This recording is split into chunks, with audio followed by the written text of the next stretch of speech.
Welcome to part 2 of a special collaboration between Alibi and Useful Charts. That's me. The topic of this collaboration is ancient Assyria, Babylon, and Persia. In part 1, we looked at the kings of the Middle Assyrian and Neo-Assyrian empires. If you haven't yet watched that video, you'll want to head over to the Useful Charts channel by following the link in the description.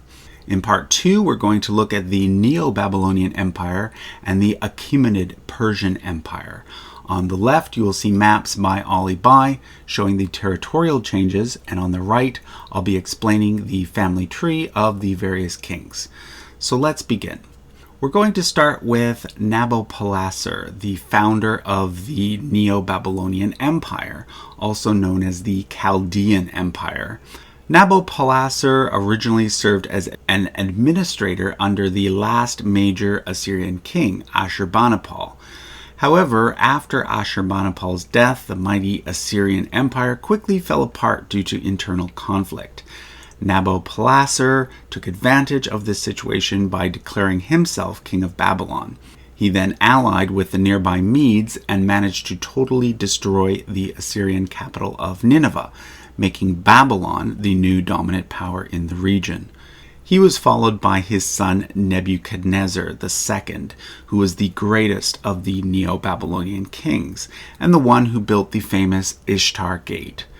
He also appears in several places in the Bible, most notably as the king who conquered Jerusalem, destroying the first Jewish temple in the process, and as a major character in the book of Daniel. He was followed by his son Amel-Marduk.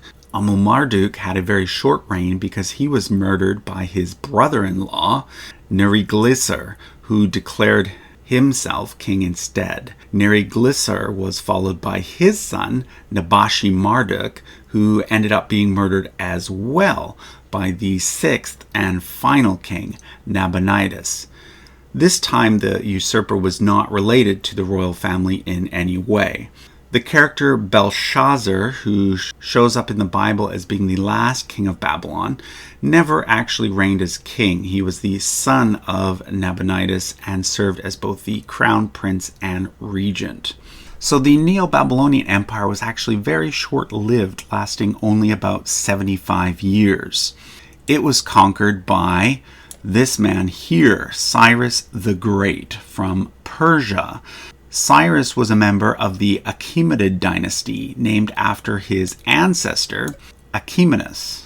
His paternal grandfather Cyrus and his father Cambyses were minor kings of a city in Persia known as Anshan.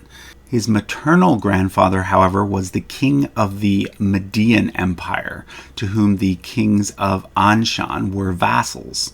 When Cyrus inherited his father's throne as Cyrus II, he went to war against his grandfather, the king of the Medes, and defeated him. So Cyrus became the king of Persia, and at this point the Median Empire ceased to exist and was replaced by the Persian Empire instead. Cyrus then conquered Asia Minor, which is modern-day Turkey, before turning against Babylon. Now, the walls of Babylon were so strong that it is said that Cyrus took the city by diverting the Euphrates River and having his men sneak in at night via the riverbed. With Babylon conquered, the Achaemenid Empire was now the largest empire that the world had ever seen. But Cyrus is not only remembered for his military achievements, he was also a great administrator, known for his policy of tolerance, allowing his subjects to worship their own gods and allowing local leaders to be involved in managing their own affairs. He's portrayed positively in the Bible and in Jewish history because he was the person who allowed the Jews to return to their homeland and rebuild their temple. Cyrus the Great died in battle and was followed by his son Cambyses II. Cambyses continued his father's expansion of the empire and conquered Egypt, becoming pharaoh in 525. So the Achaemenid dynasty also became the 27th dynasty of Egypt. But Cambyses died in mysterious circumstances and was replaced by a younger brother named Bardia, or in Greek, Smerdis. However, a member of the Achaemenid dynasty via a different branch, This individual here claimed that Bardia was actually an impostor named Gomata. And according to that individual, who became Darius the Great, Cambyses had secretly killed his brother Bardia several years ago, and therefore the person claiming to be Bardia had to be a fraudster. Either way, Darius killed Bardia and became the next king. I should mention that this Darius is not the Darius that shows up in the biblical story of Daniel and the lion's den. Daniel's King Darius does not match up with any known king and is therefore thought by historians to be purely a literary creation. Under Darius the Great, the Achaemenid Empire continued to expand. He added more lands in Egypt and pushed the borders of the empire so that it stretched all the way from the Danube in Eastern Europe to the Indus River in modern-day Pakistan. However, he is perhaps most well known for his failed attempt to conquer Greece. He initiated the First Greco-Persian War, and after some early successes, his armies were badly defeated in the famous Battle of Marathon. He died from natural causes and was followed by his son, who became Xerxes the Great.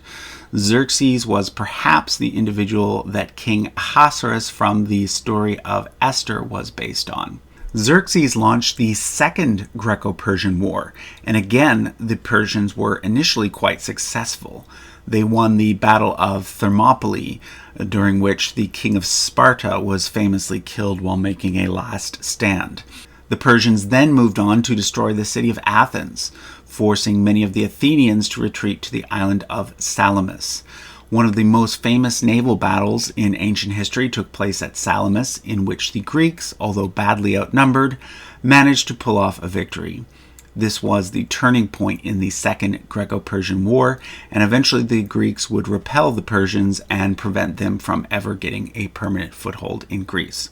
Several years later, Xerxes was assassinated back in Persia by his chief bodyguard.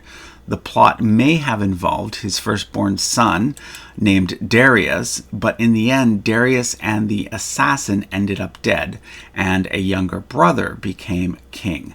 That king was Artaxerxes I. He is remembered for making peace with Greece and formally ending the Greco-Persian Wars.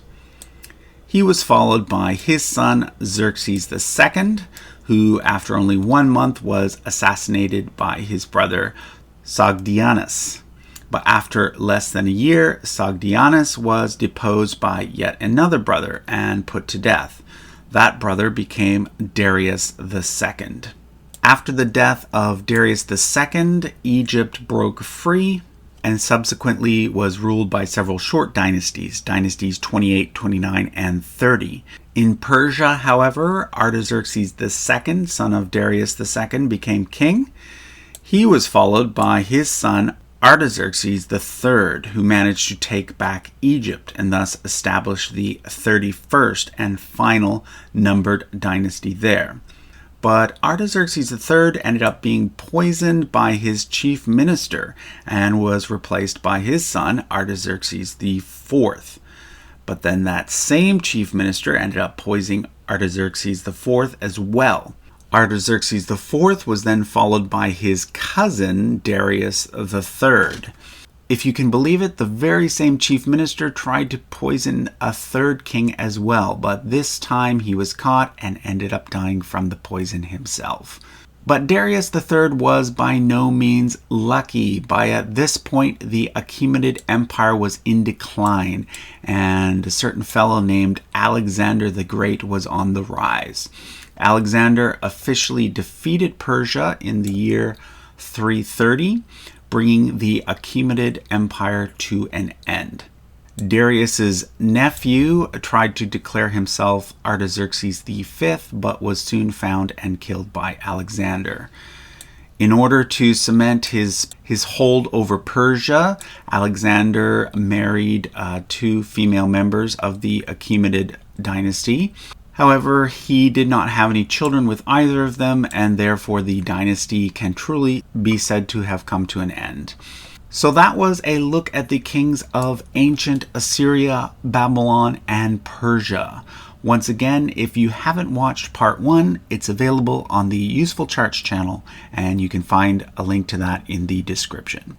Thanks for watching.